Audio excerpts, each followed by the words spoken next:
Okay, so we've all been sold this $15 lie. Welcome to This Explainer. Today we're going to uncover how picking the absolute cheapest S&P 500 fund out there might actually be a massive hidden trap. For years, conventional wisdom has hammered this one idea into our heads. Lower fees equal more money in your pocket, right? But let's dive into the data and see why chasing a tiny fraction of a percent in fee savings might literally be costing you thousands of dollars behind the scenes. Let's set the stage here. On one side, we've got Fidelity's massively popular S&P 500 fund, FXAIX.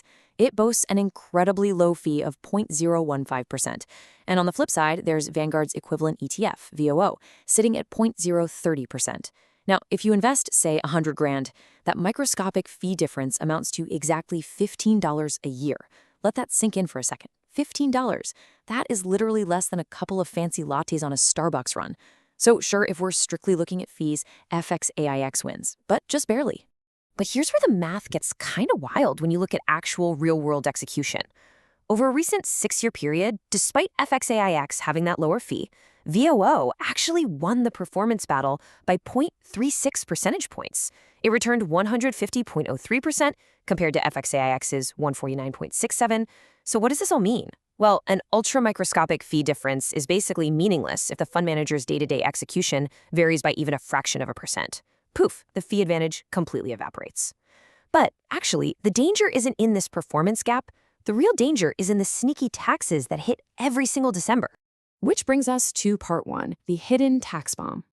Let's break down this jargon, because this is exactly where the trap snaps shut. FXAIX is a traditional mutual fund, and structurally, mutual funds are required to pass through capital gains to their shareholders every single year. This is called a capital gains pass-through. So why does this happen?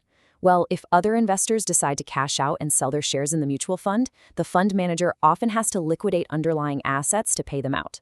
When they sell those assets at a profit, the IRS demands its cut. And here's the kicker, that tax burden gets passed directly to you. In December 2025, the data shows FXAIX passed through a taxable 0.725 per share. That's taxable income to you even if you just sat there and held the fund without selling a single share. You basically get a surprise tax bill just for being in the room.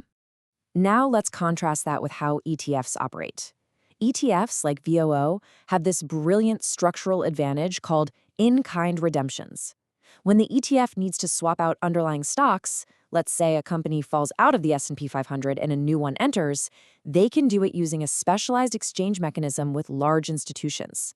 This structural magic completely avoids triggering a taxable event for you, the everyday shareholder. Because of this, VOO shareholders rarely ever get those surprise December tax bills. Okay, let's translate that structural magic into real dollars.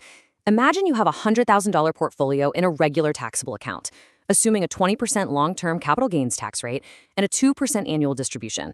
Your annual tax cost for holding FXAIX is going to run you somewhere between $40 and $60.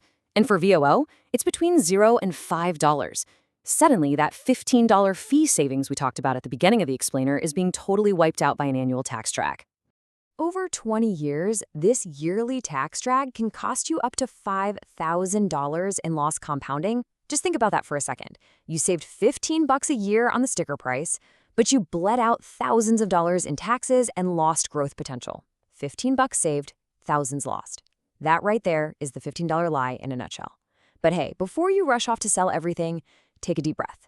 FXAIX isn't inherently a bad fund. In fact, it's an incredible tool. It just needs the right environment to thrive. And that brings us to part two, the safe haven.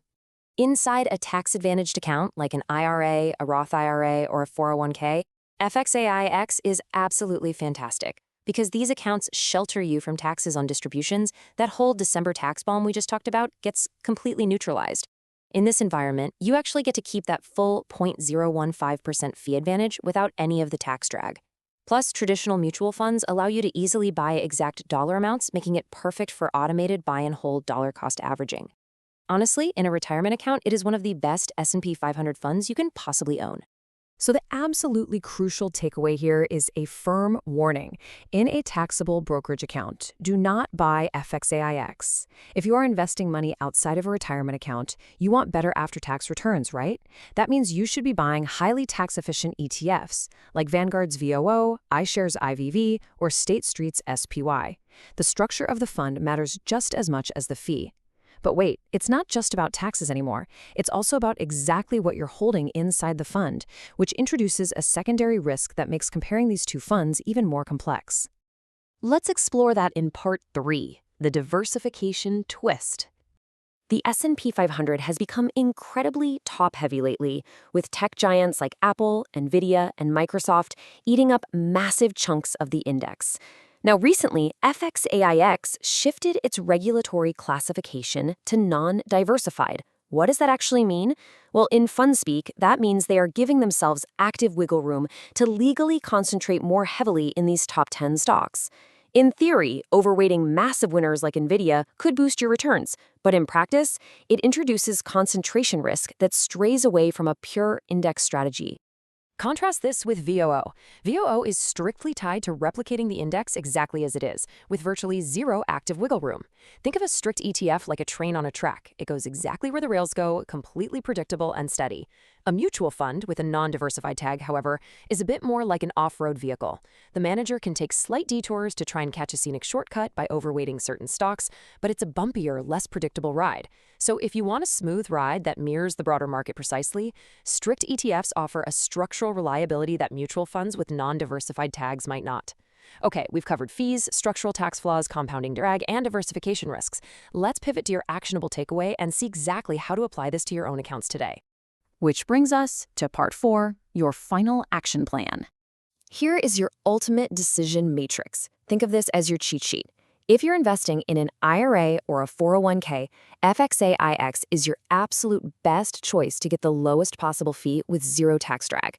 If you're investing in a regular taxable brokerage account, VOO or IVV are your clear winners for maximizing after-tax returns. And, just as a quick bonus, if you happen to be day trading the S&P 500, SPY is the most highly liquid option, even though it carries a slightly higher fee.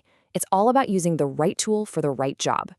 So here is your immediate homework. Step 1, log in and check your account type. Are you in a taxable or a tax-advantaged account? Step 2, pull up your December statements and look for those capital gains distributions.